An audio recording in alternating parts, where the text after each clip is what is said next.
제가 볼 때는 일이 물론 많긴 하겠지만 저러다가 또 큰일 나면 안 되는 거거든요. 네. 그래서 반드시 우리가 왜 몇 시간 일하면 몇 시간은 좀 쉴 수 있도록 이분들의 열정뿐만 아니라 충분한 휴식의 시간을 가질 수 있도록 이런 규칙이 만들어졌으면 좋겠다는 생각이 좀 들고요. 그다음에 우리가 이렇게 보면서 가슴으로 아우 고맙다 이렇게 느끼는 것도 굉장히 중요합니다만 가까이 계신 분들 혹은 뭐 서로 지인으로 알고 계신 분들 계시면 고맙다, 힘내라, 파이팅 해주시고 하실 수만 있다면 지금도 여러 뭐 연예인들이나 유명인들이 기부를 이어가고 있습니다만 가장 중요한 기부는 내 가까운 사람이 나에게 주는 행복의 기부가 가장 중요한 거거든요. 그래서 뭐 이모티콘도 보내주시고요. 그다음에 옆에서 실질적인 소리를 내는 격려도 함께 해주시고 네. 또 가까이 계신다면 피로회복제도 한 병씩 주시면서 우리의 마음을 함께 나누는 실질적인 액션 보여주셨으면 좋겠습니다. 아니 외신에서도 한국 의료진의 헌신 굉장히 높게 네. 평가하는 네. 글들이 나온다면서요.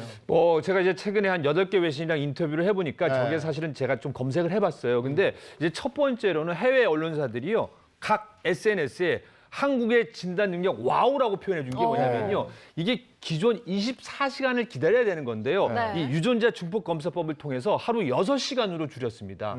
그리고 뭐 여러분들 SNS 보면요. 미국에서는 이게 사실은 한번 검사를 하는데 최대 비용이 400만 원이 들거든요. 네. 근데 우리나라 같은 경우에는 예를 들어서 내가 좀 미리 알아봐야겠다면 검진자가 최대 16만 원을 쓰는데 이것도 확진이 됐을 때 돌려받습니다. 네. 그리고 또 한 가지 미국 언론에서 주목하는 건 드라이브 스루라고 해서 이건 한국에서 처음으로 채택 나왔는데 이게 사실은 사람이 왔다 갔다 하면 방역 비용이 엄청 많이 드는데 네. 자동차가 1인이 와서 검진하고 가니까요. 이 방역 비용도 안 들고 이 검진 효과도 훨씬 더 빠르다고 해서 이거는 보고 배워야 된다고 네. 언론에서 많은 칭찬을 합니다. 저도 첨언해서 한 말씀 드리면은요. 지금 해외 외신도 그렇지만은 한국이 코로나19의 최전선에 싸우고 있다라고 네. 미 해리스 대사도 얘기했잖아요. 이게 뭐냐면 지금 우리나라만큼 이렇게 의료 시스템이 잘 돼 있는 나라가 없어서요. 네.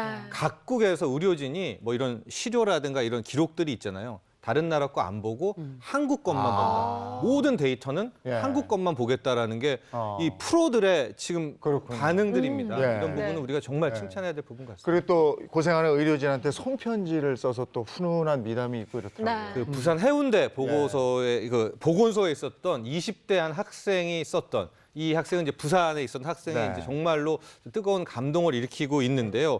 열이 이렇게 난 거예요. 열이 나니까 겁나지 않습니까? 그래서 해운대 보고소에 갔었는데 이제 집은 진주에 있다라고 해요. 그래서 검사를 다 마치고 이제 진주까지 어떻게 가야 되나라고 했는데 그 얘기를 들었던 보건소 측에서 구급차로 진주까지 이렇게 가져다 줬고 나중에 음성입니다라고 연락을 받게 된 겁니다. 이게 네. 이제 이 학생이 그 부산 보건소에다가 이제 감동의 편지를 썼었는데 네. 저 편지 손편지 한 장 때문에 정말 힘들었을 거 아니에요. 보건소 네. 이 일하시는 분들도 너무나 큰 감동을 줬다라는 그래요. 그런 보통 이야기가 저희가 VVIP라고 해요. 근데 VVVV 네 개가 들어가요. 그러네. 네. 그만큼 감사한 마음을 보내주었습니다.